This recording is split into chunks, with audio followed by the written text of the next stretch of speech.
Hello, we're back with Kamikaze Lassplanes.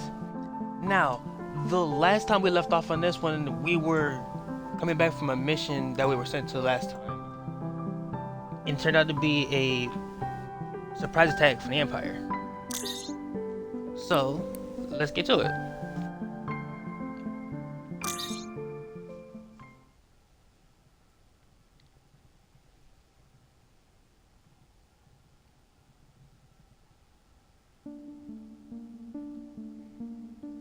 Nothing disturbed the silence that marked our return to Sky Fortress. Neither of us spoke. The familiar waters of our territory no longer felt safe. The horizon was covered by a thick fog, impenetrable. The flight was dragged on. I kept looking around, expecting another enemy wave. Sometimes I glanced down, thinking I noticed the ships that we shot down. My mind was feeding me illusions. Guilty conscience kept running as much as fear. Thoughts were swirling chaotically in my head. I couldn't figure out what actually happened. And I felt Alba had the same problem. When we had reached the hangar, it was completely crowded.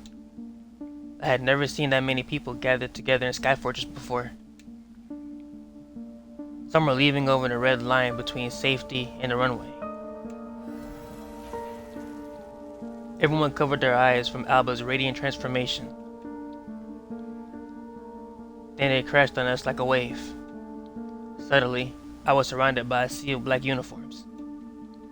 My colleagues' faces reflected the same conflicting emotions that filled my heart.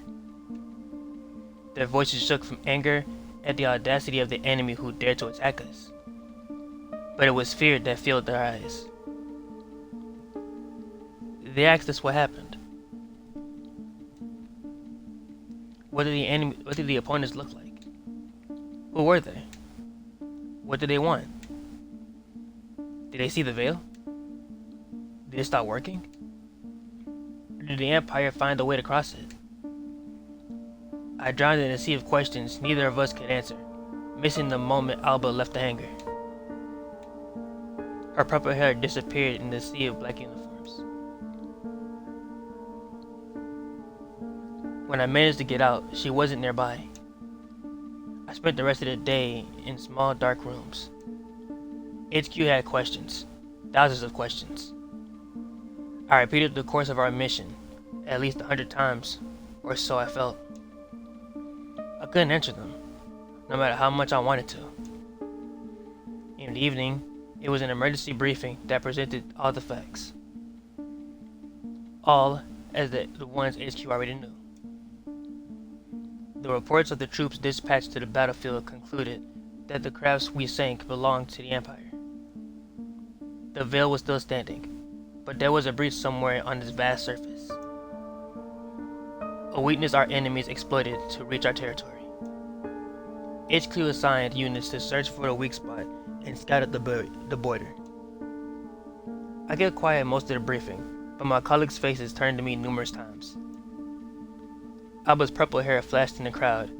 She was on the other side, listening silently. There were many conclusions. HQ didn't want to use the word war. They said it's too early. No traces of other Empire units were found in our territory. It remained unknown what our aim was and why they attacked now. Nobody knew what even happened in the first place. We were instructed to mention none of this to our families in land. We had no basis to believe the enemy would throw at us enough units to attack the island. The people believed in the veil. HQ wanted to avoid panic before they gathered full information. In the morning, each of us would get our new assignments. Some soldiers were deployed to patrol the border. Some were sent to guard posts around the island or on land. We dispersed in silence. Sky Fortress has never been so quiet.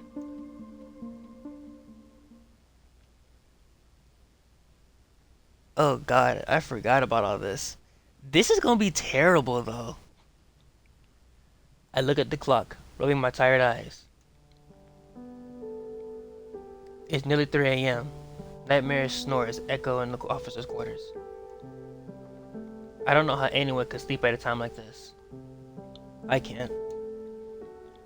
Before the conference, I took a quick nap, but only because I was exhausted after the mission. As soon as my head touched the pillow, even the crazy whirlpool of emotions I felt couldn't keep me awake.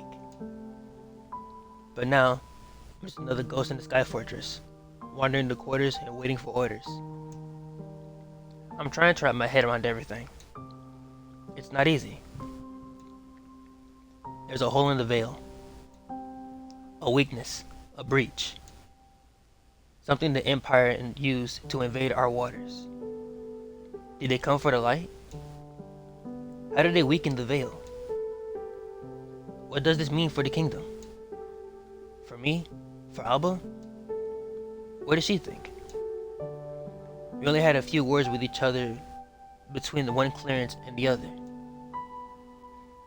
She was as pale as a ghost, terror glowing in her eyes. She didn't say much. We've been training our whole lives for this moment. And yet, I could hardly believe it's here. I don't feel ready. I looked through the window, searching for the veil's gleam on the horizon, to no avail. When my thoughts come back to the morning fog, to the foggy morning, I can still see the black holes of planes disappearing under the water. The knocking diverts my attention from the aimless wandering around the quarters. I look up just as the knob turns. It's a mail drone, and my heart fills with dread. I know it brings our assignments. I wonder if Alba is getting the message too. Or maybe she managed to fall asleep despite all of it. I hope she's sleeping. There's no point in my wondering. At least she can get some rest. The drone flies swiftly towards my desk. I follow it reluctantly. Some people raise their heads to look, jolting away from the tiring slumber. I move to the desk, reaching out to take the package of orders from the drone. Ignoring me, it draws out an armful of mail from its letter compartment and drops them from meters up with zero respect. A pile of documents explode in the air, floating towards the ground in circles. I curse under my breast, automatically rushing to catch the papers. I hope nobody heard that. The drone turns towards me, satisfied with the job not so well done, and goes away, heading to make another victim miserable. I swear, these machines hate me. They only love Alba. Picking up the documents, I notice our assignment and anxiously straighten. Thump. Damn it! My head hits the desk so loud, even the snoring stops. Seeing the orders makes me ignore the pain though. I pick them up and freeze on my knees, forgetting about the world. HQ predicts that the veil breach is somewhere in the north. Units we face were probably scouts. The army is in a state of alert. Next attack could come at any time, or not at all. I scan the contents of the document. They're sending us to a village called Azura. Never heard of it. I frantically collect the documents and sit down on my chair to grab a map. Studying the island, I search for Azura in the north, but I can't find it. Frustrated, I move my eyes towards the center. The map is detailed, but Valestia is small. Are they sending us close to the capital? Minutes pass in silence. I heard a few companions move behind my back. They bend over their desk, also looking for the places they were deployed to. There it is. Azura. I frowned involuntarily. It's the southernmost village on the island. The south? Why are they sending us to the south if they expect the enemy to strike from the north? Did the Empire have a chance to get so far? Did we miss units? I stare at the map, waiting for it to make sense now, but nothing happens. Out of the corner of my eye, I watch my colleagues search for their destinations as well. Some of them are going to military bases all around Vestilla. Some to watchtowers near the border. The others were ordered to patrol a section of the Vale in search for a hole.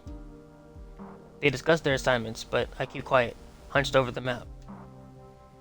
I feel like their orders makes more sense than ours. I stubbornly stare at the southern border. Azura is just a regular village. It doesn't seem to have anything valuable. They have nothing to offer the enemy. If I were the Empire, aiming for a war or the light, I would choose a different target. Why would I attack a small village? How many people can live there? 1,000? I thought Alba was the most precious unit in the Sky Fortress, together with me, her pilot. One would expect we would be deployed for the most important place on the map, not to the middle of nowhere. Especially when we're the only ones who can fight the Empire so far. We know we can stop them. Well, at least Alba will catch a break. I noticed she was quite shaken. As if led by subconsciousness, my gaze falls towards her name on another piece of paper, still on the desk. Everyone has already picked up their orders. Why is it here? It should be sent to a different place. To the quarters that used to be mine. I picked it up. It's small, a little crumpled, written in Alba's elegant handwriting. I immediately noticed it's not a document from HQ. Can we meet? The place from the first day. Now. Please? I look at the clock. It's nearly 3:30 a.m. She must have got the assignment. I skimmed the map, looking at the unexcited dot called Azura. It's in the middle of the night. Sky Fortress is asleep. We can discuss the assignment later, in the morning. She should rest. And so should I. Both of us should be getting ready for tomorrow's departure. I battled my thoughts for a while before listening to my instincts, telling me to move. As you should. You should go see your baby right now. It scratches beneath my skin when I think I'm going to bed or applying to the leather. Reluctantly, ignoring the curious looks of my companions, I sneak out, grabbing the jacket on the way. We going to see our baby. Heck yeah. I know very well what the place from the first day means. You see, that right there, that is actually gorgeous. And I hate that. It is where I saw her sitting on the grass, admiring the blue sky. When I reached the glade, I noticed purple hair, even in half light. I have never been here before at this hour. I stopped, admiring the view. Tiny dots of stars shine in a black satin of night, watching us from above. The moon leans out from behind this line of Sky Fortress buildings, bathing the world in a pale glow. Colorful flowers, visible during the day, change the glade into a sheet of light and shadow of night. It seems the entire world flips upside down within the last 24 hours. And yet, the base seems peacefully asleep, as if nothing could disturb its tranquility. Noticing me, Alba jumps to her feet. She squirms anxiously as if wordlessly rushing me. Bro, she looks so terrible, though. No! She's obviously very nervous. I quicken, automatically hiding my hand in my pocket. The cold attacks my cheeks. At its altitude, it's usually cooler than on the ground, but it's only severe at night. I get closer, I notice her face. It's sheer terror. Her eyes are wide, lips tighten. She's breathing fast, spasmodically, as if she ran here. About time. Finally? What took you so long? Hey, I came here as soon as I could. I saw you run for the beer yesterday. You're not usually that slow, Walter. I feel remorse at the sight of her shaking. Maybe I really could have been faster if I had noticed her message earlier. Instead of studying the map stubbornly, as if it could answer some some of my thousand questions. Is everything okay? Are you cold? Do you need a jacket? No. Nothing. Nothing is okay. It's...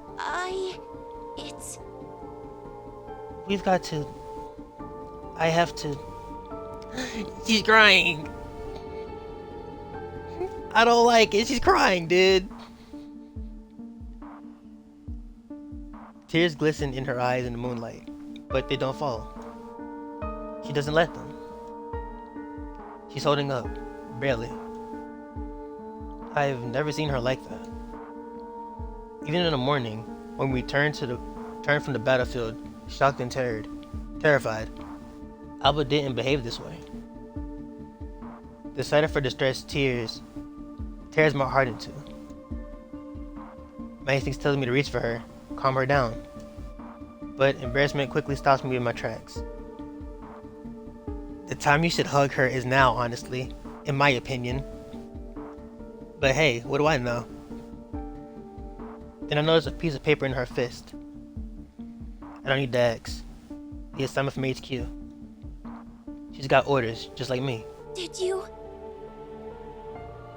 get the orders? Our assignment. Yeah, just a few minutes ago. They suspect the enemy will hit from the north. I was about to... I see. Of course you got them. Why did I ask? They're sending us south, but I can't go south. We have to move. We can't stand still. I can't be here right now. I have to go, Walter. I didn't even read the last part. Okay. Hey, slow down a bit. I can't be here, Walter. I have to do something. I have to be there. Could you? You have to help me. Please. I don't know what to do. I just can't be here now. What happened? Breathe and tell me what's going on. I'm getting worried. She shakes her head, rising it towards the sky. I follow her gaze like an idiot, but I don't see anything. Only after a while do I realize she's trying to hold back tears. I don't understand. How can they send us south? My village, Loonfell. Loonfell is so close to the northern border, Walter. I can't just... And now the tears go down even more. Oh my god, I hate this. I could swear my heart stopped beating for a moment. She's never shared her village name with me. Loonfell. Loonfell is in the north. Damn it. This is where HQ assumes the breach in the veil is. Where the enemy could attack again. I don't know what to say. I refuse. The Empire breached the veil, and my village is so close to it. And they expect me to go south? To the other side of the island? No way. They expect me to ignore it all. It's cruel. My family, my hometown. I'm quiet, frozen by the whirlpool of emotions in my head. My chest feels tight. My body is tense. I'm desperately trying to figure out a way to calm her down. Loonfell. It's a small village, isn't it? It shouldn't alert the Empire if they attacked again. The HQ probably suspects that the breach is in the north. They still haven't found it. It means it could be somewhere else. Her pleading eye tears through the thick wall of rationality I just surrounded myself with. Could you? Walter, you have to do something. Anything. We've got orders, Alba. HQ isn't sure the enemy will come at all, let alone will they come from the north. We know too little. We can't be certain if Loonfell is in danger. The enemies could have just been scouts. They could have just been from anywhere. No! You see, this is why I hate this voice actor. Like, why? I'm about to cry again after I already read this part. I don't like this. What do you mean, no? I know the past 24 hours have been scary, but you can't let it go to your head. Your village is small. I bite my tongue before I can say not significant. Curse pragmatism. I don't know if I said that word right, I apologize. But it's the truth. But... Azura is small as well. Why are they sending us there? I'm silent. I don't have an answer for that. She's right. Azura is small. If we were supposed to defend small, insignificant villages, it might as well be Loonfell. I'm sure there's a reason. We can't ignore our orders. Everyone still is so tense. It'll be alright. Your village is gonna be alright. I don't know. How? How can you be so sure? I shut my mouth. Her question throws me off balance. But it's accurate. I don't know what will happen tomorrow. Loonfell is not worth attacking. But who knows what the Empire will decide when they declare war and strike the island. Will they aim strike for our factories and ports, or just burn everything in their way? I can't be sure. I could, but I can't. I understand her. I understand her fear. HQ may not use words, but it's war. If my family was close to the front, I don't know if I could sleep. Hell, my family is safe in the capital, and I still can't sleep. Let's say we go there, and then what? HQ specifically ordered us to keep quiet. The last thing we need is panic. Wait! You can't be serious. I know we have our orders. We don't know if they're actually in danger. We'll see what tomorrow brings. For now, HQ wants us to go to Azura. No way! Oh, and I'm supposed to go protect some random village I've never been to because you're sure my home is going to be okay? Is that what you're saying, Walter? I frowned, seeing disbelief and fury in her face. I immediately regret my words. This one look at disappointment in her eyes, and I wished for a ground to swallow me up.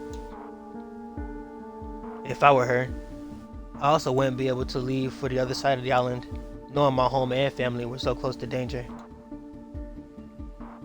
If the Reach was in the south, why did the Empire bother to fly us around and attack from the north? The hole must be where they expect it to be. And it means Loonfell is on their way. I feel a lump growing in my throat. Trost's eyes sparkle in the darkness. Her lips form one word. She doesn't have to say it out loud. I notice it. Please. Damn it. Are we really gonna do this? Disregard our orders and go to Loonfell? Do you know what's gonna happen if we do that? No, I don't want to get you in trouble, Walter. But I can't go south. I can't. It's like my entire body screams I should go be in Loonfell right now. Not here. I can't just risk the life of my family and not tell them about the danger. I need to make sure they're okay. Tell them to evacuate. Silence. Since the enemy breached the veil, the silence between us has been stretched like an eternity. My heart is racing, like I just went for a run. This is not how the military works. We can't change our assignments to protect the loved ones. But I can't say no to her. Alba isn't just a soldier. She's my partner. I don't know if I can make her ignore Loonfell and go with me to Azura.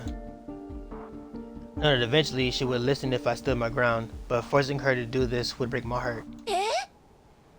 Fine. In the morning, I'll put a request in the HQ to change our assignment to the north. What if they say no? Tension makes my jaw clench so tight that my teeth hurt. Well, I suppose the news could be delayed. These damn mail drones are faulty as hell. But to be sure, I'll put my request after we take off. We'll go to Loonfell, Alba. I promise. She exhaled with so much force as if she'd been holding it in for a whole minute.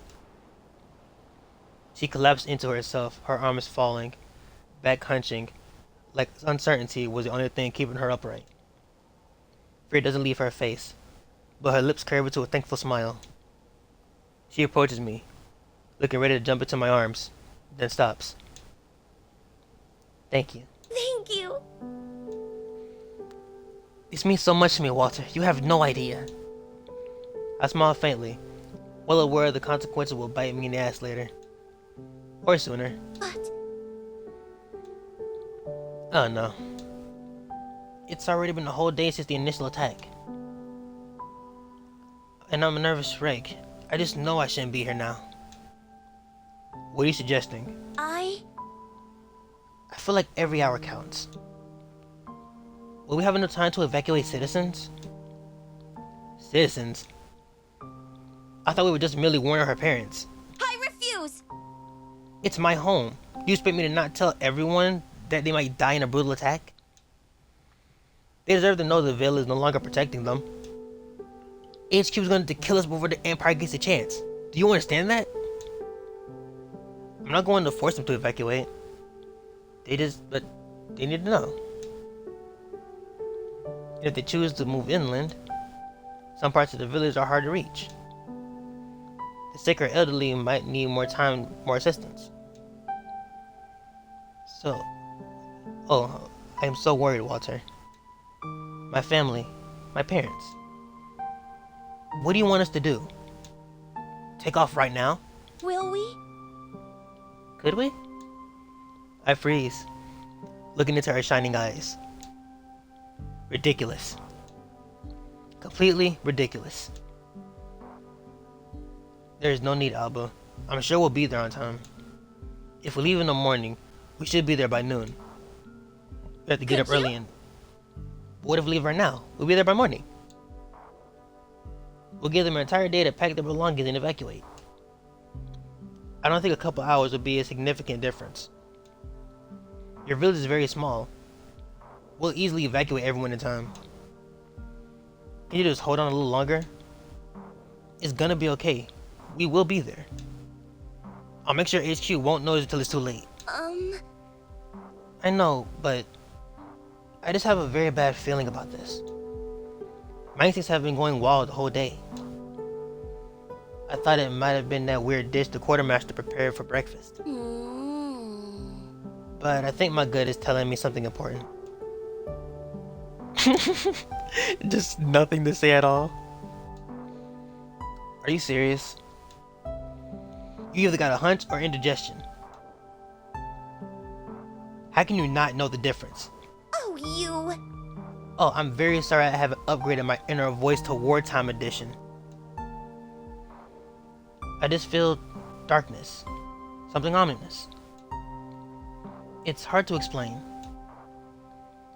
Anything is better than indigestion, Alba. What darkness?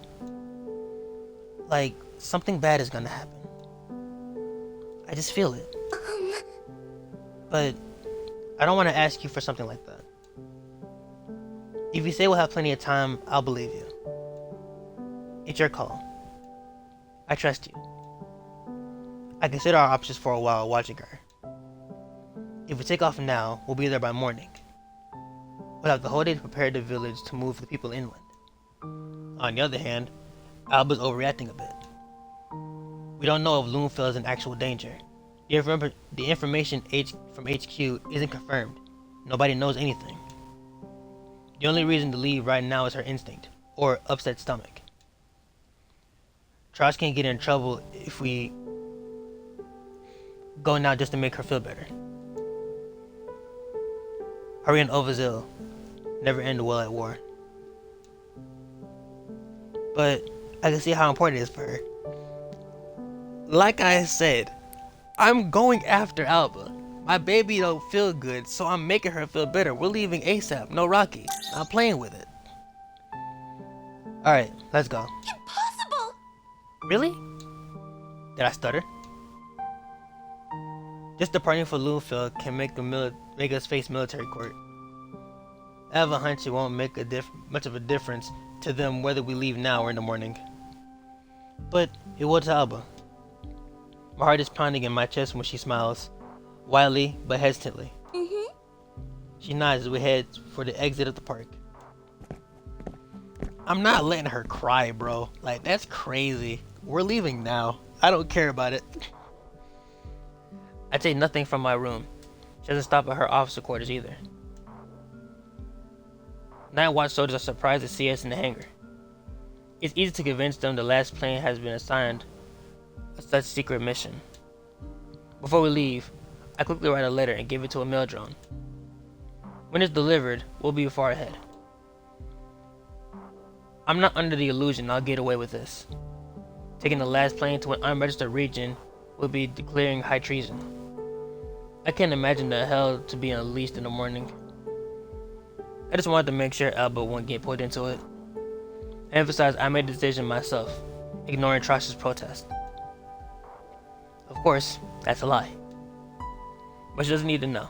I want to keep the illusion from her. The illusion that we can allow ourselves to go. For the people she loves. Yes, sir. That's a true man right there. That's a true one. He a real one for sure.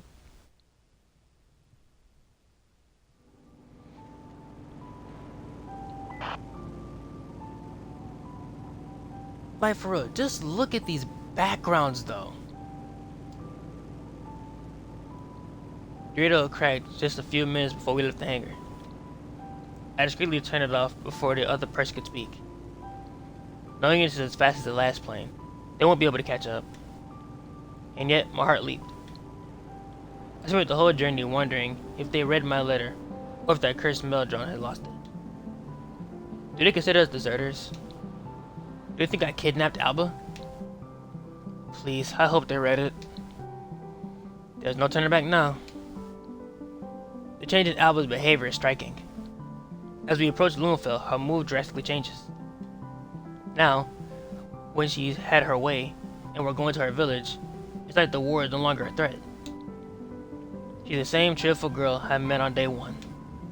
Aww. Oh, how I miss this place, Walter. I can already smell the sweet buns my Nana makes. You've got to try them while we're here. Leaving right away better not be just a ploy to get some sweet buns, Alba. I would never do that. Although, hey, I promise. Cross my heart and all that. Well, I sure hope not to die today. But let's say I believe you. It's still very early. Good, because I don't see a proper place to land. We might circle a bit. I know just the spot. Right there, by the northwestern cliff. There's a bit of flat ground we could use to land on. You know? Oh, Walter. I'm terrified to ask. What, Miss Truss? Since we have so much time, do you want to see the goats? Do I have to?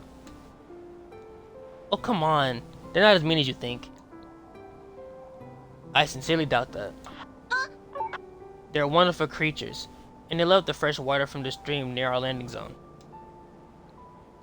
We still have some time. Let's go.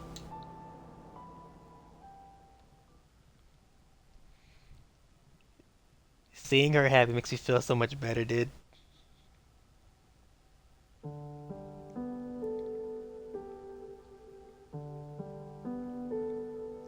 Like, just look at the background, though. The touchdown was hard, but we've got through the worst. Our landing place is on the village outskirts, offering a beautiful view. The streets are slowly filling with the locals. The air is fresh and crisp, carrying the scent of sea breeze. Sunlight reflects on the water surface, dazzling me. The silence is so calm, blissful. It's only disturbed by the hum of waves hitting the cliffs. The village looks humble from afar, but I'm just not surprised Alba talks about it with enthusiasm. What are you looking at? Let's go. Hey, we have time. Let me enjoy the view. It's really beautiful up here, Alba. Told ya. There's no place like Loonfell. These cliffs look rather steep, though. I promise I'll catch you if you fall, my dear pilot. But first, I want to say hi to my old friends. I like to say the road she picked is difficult, but it's not even a road. Tross energetically climbs up the grassy slope on a hardly visible beaten trail. We're so high up above the roaring waves, but she moves fast, like she doesn't care for the height at all. But I'm not used to it. I climb carefully, knowing one wrong move can send me falling. Just in case, I don't look back. And another gorgeous picture, bro. Oh my god. Hey! Come on, Walter. You move like a slug. It's easier to focus on the purple hair I'm trying to catch up with. She turns to me, seemingly undisturbed by the abyss behind me. The one I don't want to face. She's nothing like the person who cried in the middle of the night, asking me to discard our orders. Her eyes are shining with energy and joy. Her homecoming erases her worries, make her forget the threat of the war looming over our heads. I envy her, but I can't keep up with her when she climbs. How is she so full of energy? Is it really necessary to run uphill, Alba? What? Oh? I'm sorry. I just got too excited. I can believe that. Sometimes I forget I'm dealing with a Lassplane, a powerful war weapon for the kingdom. In moments like this, Alba seems like an ordinary young girl, excited about everyday life. Only nothing about her is ordinary. When she stops away from me, I'm doing my best to breathe normally. There's not a drop of sweat on her forehead, but I feel exhausted, like after running a marathon. Shame. I must divert her attention before I die of embarrassment. I could roll down the hill like a barrel, but I'm not sure if sacrificing my bones is worth it. How far is the stream we're looking for? Not far at all. You'll see it when we get there. Okay. Did you climb like this when you were a child? It seems dangerous. I dare to look back, and a few pebbles slide from underneath my shoe. My gaze follows them as they rush down towards the edge of the cliff, and my heart leaps to my throat. I'm not sure if this place is suitable for children. Of course not. It's very steep. There's another path leading to the stream directly from the village. It's fairly pleasant. It's just a way longer. Oh, so this just happens to be a more dangerous one. Seems reasonable. Totally worth the goats. Yep. Don't be a nag, Walter. I'm just worried for your safety, that's all. All right. Fear not. We're here.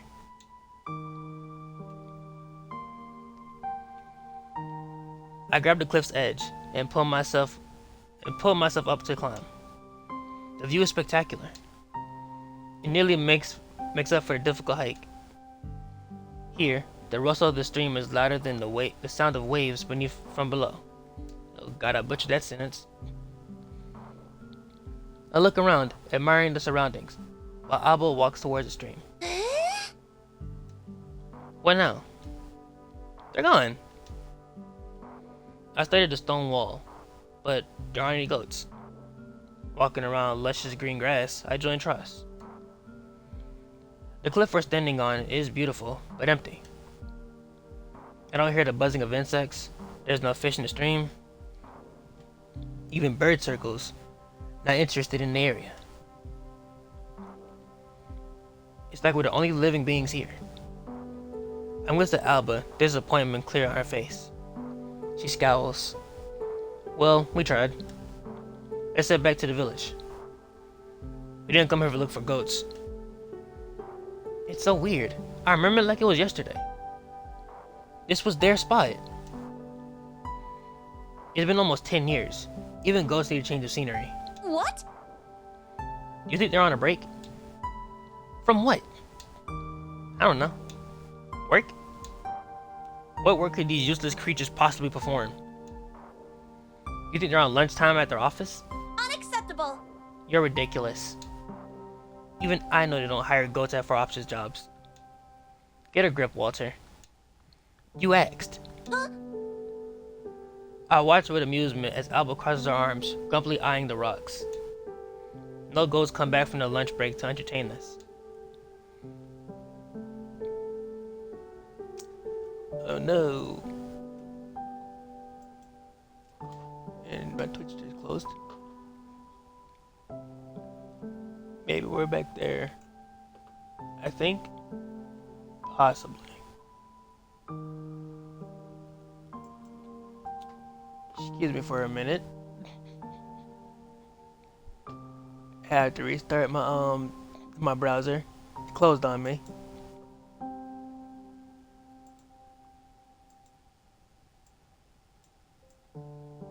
I think that's good. Okay. Okay, there we go. Sorry about that. Technical difficulties. Or from where they are now. Not that I want to complain, but I attempt to hide a sigh of relief from Alba. The climb was exhausting. I thought my condition was better. Despite the sea air, I feel weak. Like after running for an hour in Sky Fortress. And it isn't even that high up here. I watched the swift stream. Dark water seems murky. It doesn't encourage you to take a sip. Even though I'm not used to seeing birds or insects in Sky Fortress above the clouds, the stagnation here makes me uneasy. No frogs or bees, not even a single fly. We're in the bosom of nature, but apart from the rustle of the stream, it's deadly quiet. Let's go. I feel weird. You too? I'm starting to think it's not something I ate yesterday. My intuition is going nuts. I don't like it. And my head hurts. Let's go to the village. You'll feel better once we're at your parents' house. Okay. You're probably right. Charles hesitates, turning back to the stream and heading towards the path to the village. I follow her. The world spins, and I nearly lose balance. I hope she didn't notice. Defeated by a simple climb. Pathetic. Thankfully, my strength regenerates as soon as we leave the stream behind. Halfway to the village, I forgot about the weakness in my legs. Strange.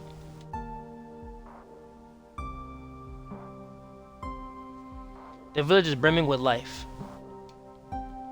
People rattle around us as we wander one of the streets.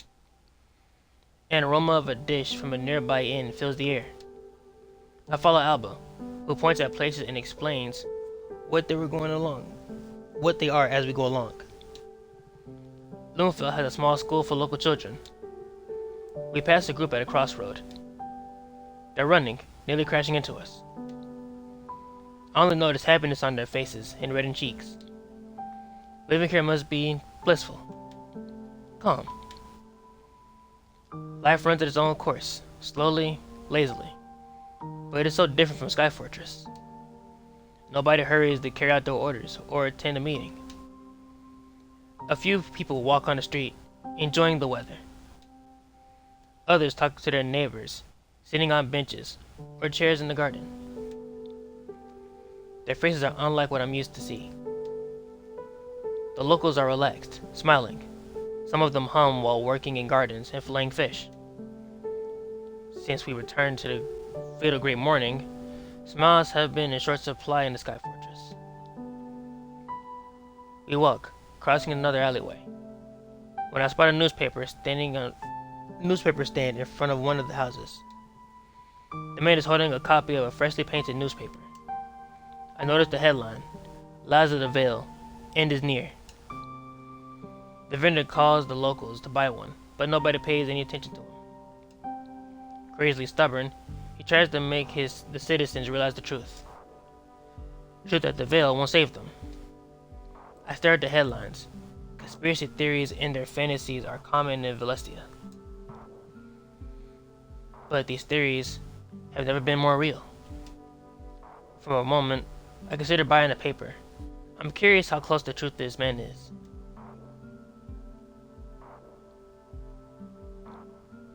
Alba's embarrassed face distracts me. Her cheeks are flushed, but she's not looking at me, but somewhere random. She ignores the newspaper vendor. I know it's no capital or a sky fortress, but Loonfell has its charm. Huh? What do you mean? Well, you grew up in the capital, right? I bet you're not used to this. She nods at the houses we pass. There are children playing in the garden, shouting commands to each other. They're holding sticks, and their clothes are dirty and torn from playing outside. The houses are modest, tiny and cramped, judging from how big the families are.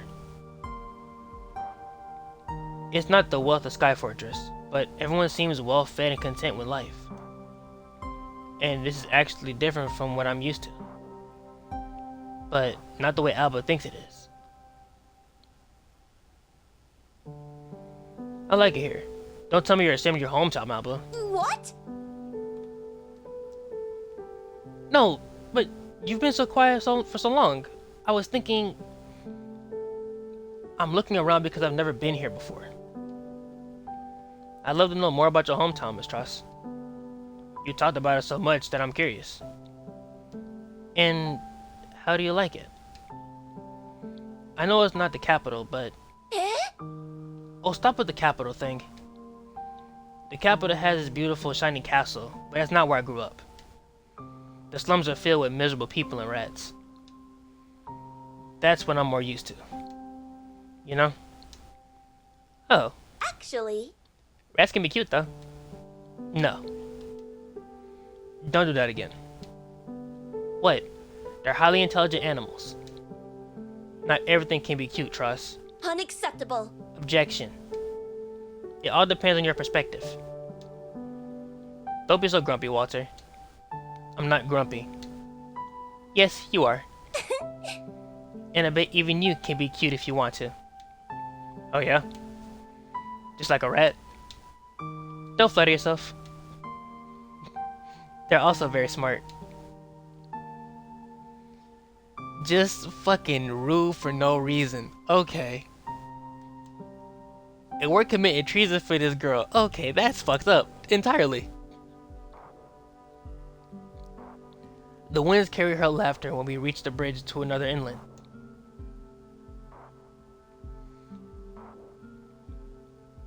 When we leave behind the screams of children playing and the blissful aroma coming from the bakery. We're approaching Alba's house on the outskirts. I observe everything with curiosity. It's quieter here. Others are talking over coffee and tea. The sunburnt face shows less enthusiasm than the young ones, but it's no surprise. They're watching us intently. They know we stand out. Or maybe they recognize Alba. It's been another month, Julie. The boys returned empty-handed. There's no worthwhile work on the island no more. In the village no more. What if all the youngsters leave? How will we earn money? You're worrying too much, honey. The king has been taking care of us for years. He won't let Loonfell suffer. I know that, and I'm thankful for the king's mercy. But I don't like that the village doesn't bring any profit. The crops didn't grow? No. I discreetly glanced at the old couple we are overhearing. They're sitting on the porch of their house, rather large for Loonfell standards. Their hair is white, face wrinkled. I wonder how long it's been. I wonder how long they've been living here. If there's no fish this year too, how will we return the king's favor? The capital doesn't need our miserable fish, Adam. I'm sure they won't see a difference.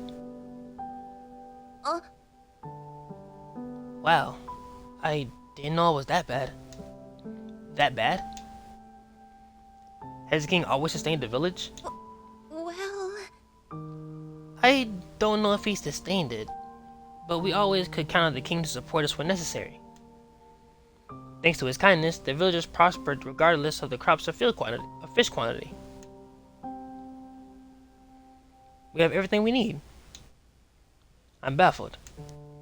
Loomville already looks worthless from a strategic point of view. Now it turns out that not only does it have no riches, but also can't sustain itself. All these people live at the king's mercy. The longer I think about it, the more incomprehensible and absurd it seems. The king I know isn't famous for supporting people like that. But there's something Loomville has that no other village does. That something, or rather someone, is staring at me with doe-like eyes. Isn't that amazing?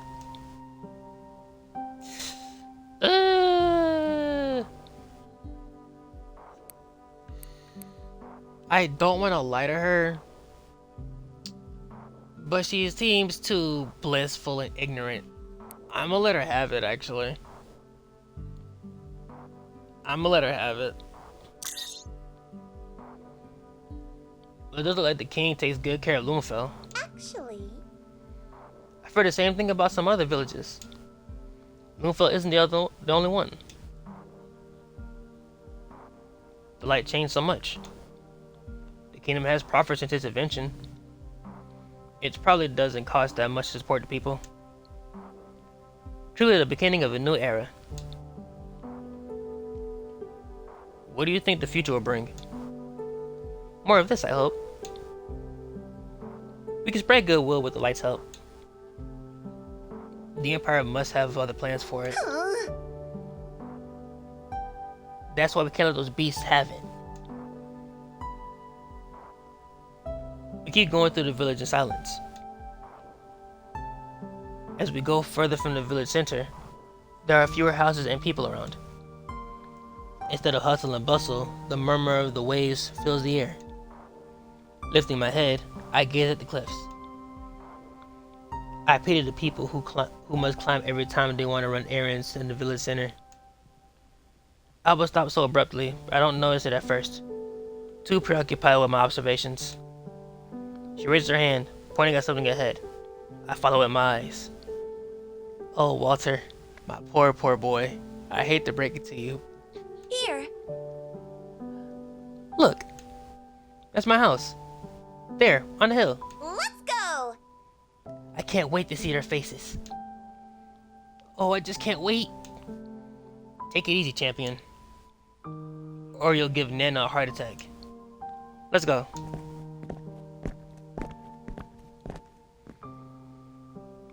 Alba's house is off the beaten track, giving the residents plenty of privacy. It's small, but charming. A wooden fence that could use some repair surrounds it.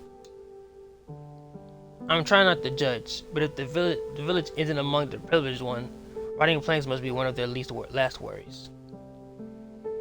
I suppose the king doesn't fund renovations. Alba climbs the stairs, entering her plot, while I'm struggling to keep up. She scans the surroundings. I can see she's a little surprised. The garden is somewhat unkept. Bushes which must have bloomed with flowers are now dry. The grass tickles my calves. It's been a while since someone mowed it. Well, Mom used to love spending her days in the garden. Maybe she's too busy to take care of it now? So many things have changed. With the Empire's successful breaching the veil, the state of the garden is the least of our worries, Alba. But perhaps we can negotiate with HQ and to come here one day. Just to help out. Assuming they won't kick us out of the army in the end. Or rather, kick me out. will we? Really? You would do that for me? Thank you. Don't thank me yet. Come on, let's head inside. She nods, then approaches the door. The house number painted on the wall is well worn and ineligible. The wind plays a tune on dusty little bells hanging on the porch. I would presume the house is abandoned, if not for the silhouette of people visible through the window. When we get closer, I can hear voices. Alba freezes, and I nearly crash into her. I'm nervous. They're your parents, Alba. There's no need to worry. I know, but it's been so many years. What do I do?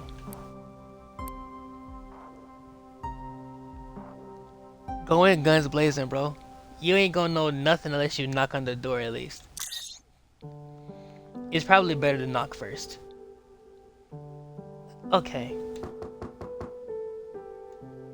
The voices stopped, and were welcomed with silence. Nothing happens. We look at each other confused. Then we heard heavy footsteps. The door squeaks when someone pulls the handle to crack it open. An old man faces us. Only a few strands of black are left in his gray hair. His whole face is wrinkled. He looks rather polite, looking at us with curiosity. His gaze wanders between me and Alba. Tross grins. Yes? Hi. Can I help you? You look like you're travelers, although we don't get many of those here. Joseph? Who was that? It's me. It's me. I'm home. Oh. And who are you? Eh? The man frowns, looking at Alba with embarrassment. The girl's smile disappears. Her eyes hold 1,000 questions waiting to be asked. I watch her, unsure what to do. It's not the reception I expected, but Alba is shocked. She turned to a stone statue, watching her father's face with an open mouth, not knowing what to do. This man disrupts the tense moment by moving back into the house. He opens the door wider, looking behind his shoulder. Now I can see a large room. There's a kitchen connected to it, from which a short, old woman leans out. I see Alba mouth Mom and her eyes sparkle again. Honey? We have visitors. Travelers, I think. Do you know... I elbow Alba, but she doesn't react. Her sparkle is blown out when she notices her mother's suspicious look. I clear my throat, interrupting the man. It must be a terrible misunderstanding. I know it's been a few years, but come on. I help to explain. I'm sorry, perhaps we're at the wrong house? We're looking for Mr. and Mrs. Truss. Well, you found them, boy. What's the matter? You look like a soldier. Are you from the Northern Outpost? No. Not really. Perhaps we could come in?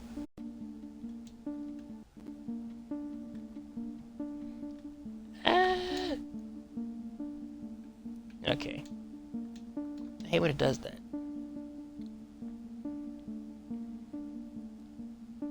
My friend and I would like to talk. He mulls over an answer. Despite his politeness, the man doesn't seem fond of letting strangers into his house. He looks back at his wife, who crosses her hands. Me and I would look at her, too, and she finally nods. The Trusses are careful. That's good. At least, that's what I'm telling myself when they finally let us in.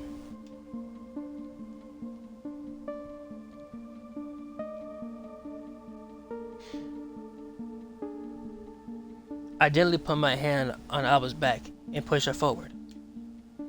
She closes her mouth and blinks before reacting. Is she broken or what? She's not helping. Thank you, Miss Truss. I bow down to Alba's mother when Joseph closes the door. Eh? Alba looks around and begins to shake. The silence is ringing in my ears. I looked expectantly at Truss, whose whole body trembled. She opens and closes her mouth like a fish on the shore. I feel uneasy. Something is terribly wrong. Why? Don't you recognize me? I look at her parents, who move closer to each other. They study Alba for so long. I'm getting more and more nervous.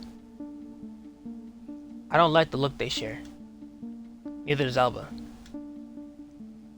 Her eyes fill with tears. It must be a mistake. I'm sorry. I know it's been a long time, but it's me. I'm here now, Dad.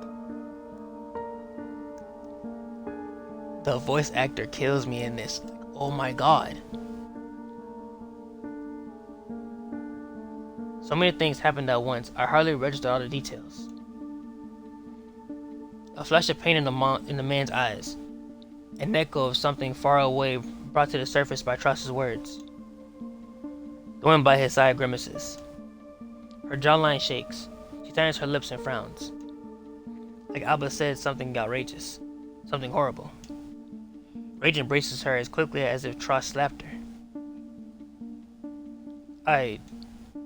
I'm sorry, but... What? What the hell are you trying to say, lass? It's some sick joke. Are you having fun? What? No. No, I didn't mean to upset you. Mom! Don't you dare call me that. I'm not your mother. Joseph is definitely not your father. You've got the wrong house. Wrong people. Or a sick, twisted sense of humor. Who would have come up and said something like that? The woman's rage is written all over her face, leaving a bitter aftertaste in my mouth. She retreats to the kitchen, grabbing a frying pan on her way. A weapon she's ready to use against us. The fury in her eyes suppresses the energy Alba had when she walked in. It sniffs out her enthusiasm, like extinguishing a fire with a shoe. Alba's eyes glaze over the sunlight coming through the window. Her lips tremble as she's desperately trying to keep her resolve. Why? How can you not recognize me? Mom, why are you mad? Don't call me that!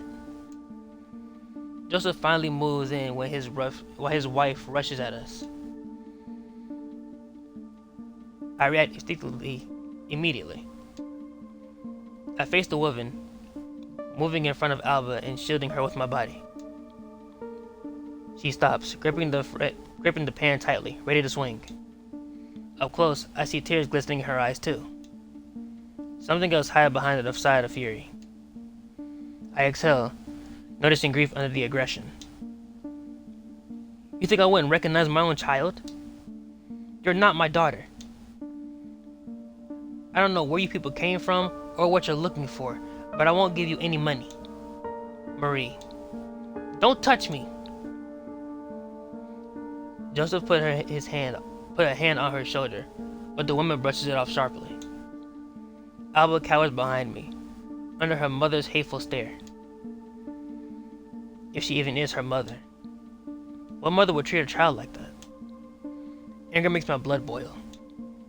She's acting like a lunatic, and her husband does nothing about it.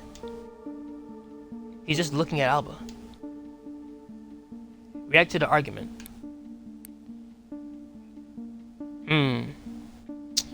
Well, right now she's pissed, and I don't want to get her more pissed.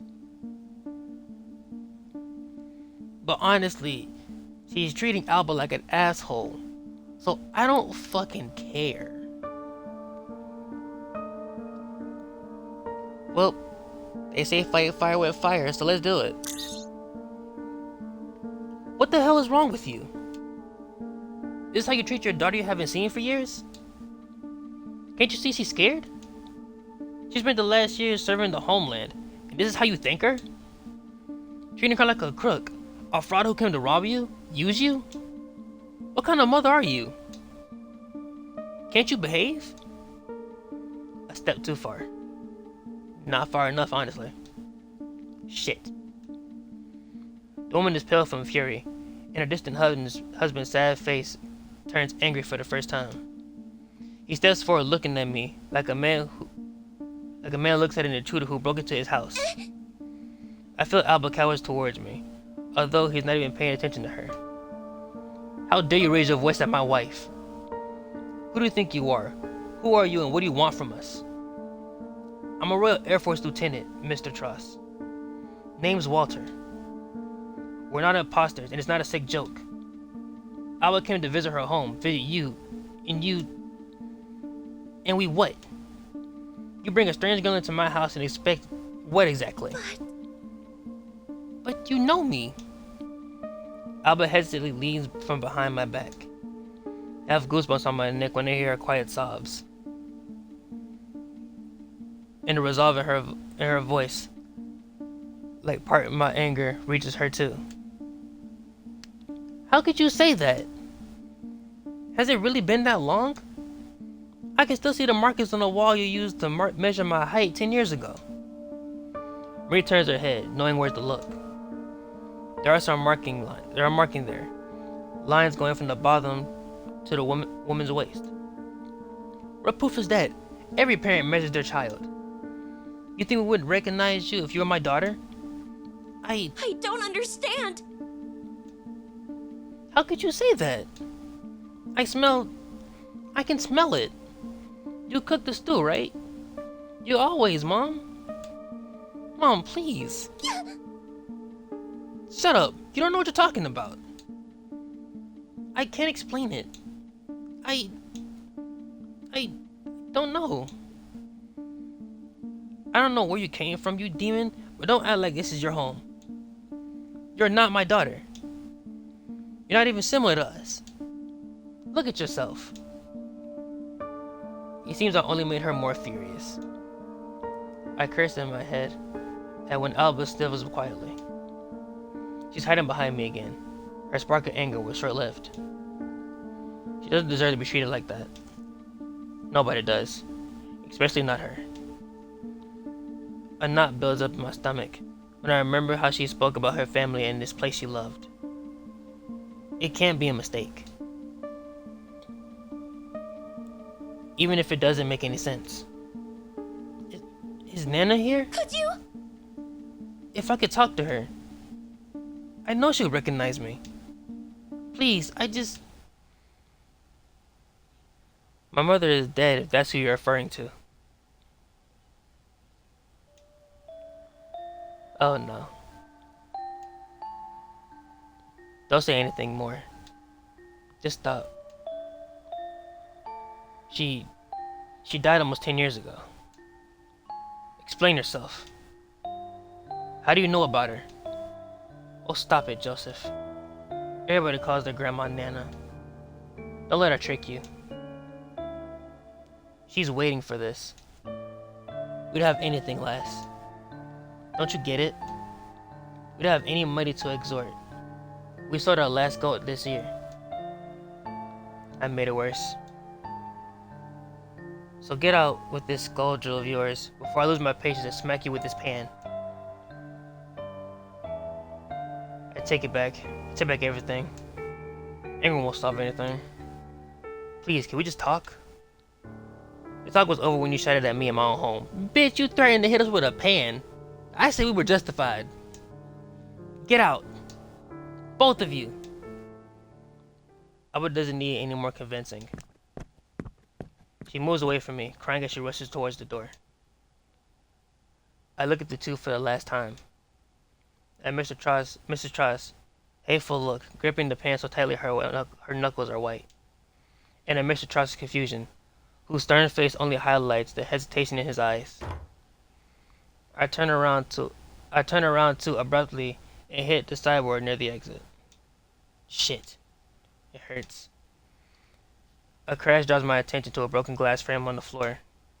My heart stops when I see the couple, one before me, but much younger. The mother smiling, no wrinkles on her face, no shadow painted by grief. The father, whose hair is black, is looking straight ahead, without hesitation or sadness, only complete happiness. And I see the tiny fist of the child they're holding. A warrior light virtue on the little girl's face, trying to catch the ribbon intertwined in her mother's hair. What the hell is going on here?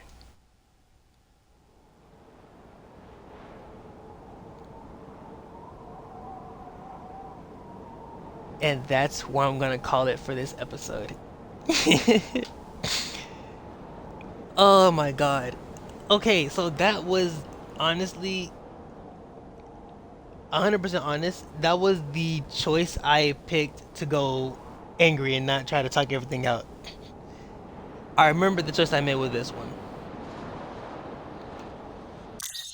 And I wanted to go see how it happened. Oh, did I just mess it up? Oh god, I think I did. Oh lord. So hopefully I can fix this.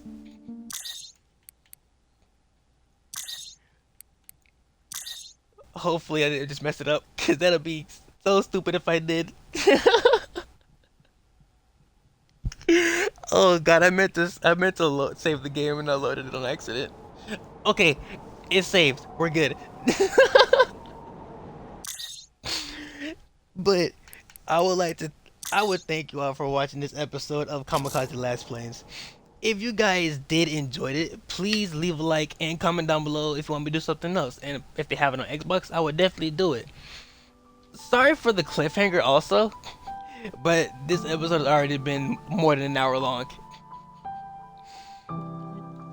And as always, I will catch you guys later.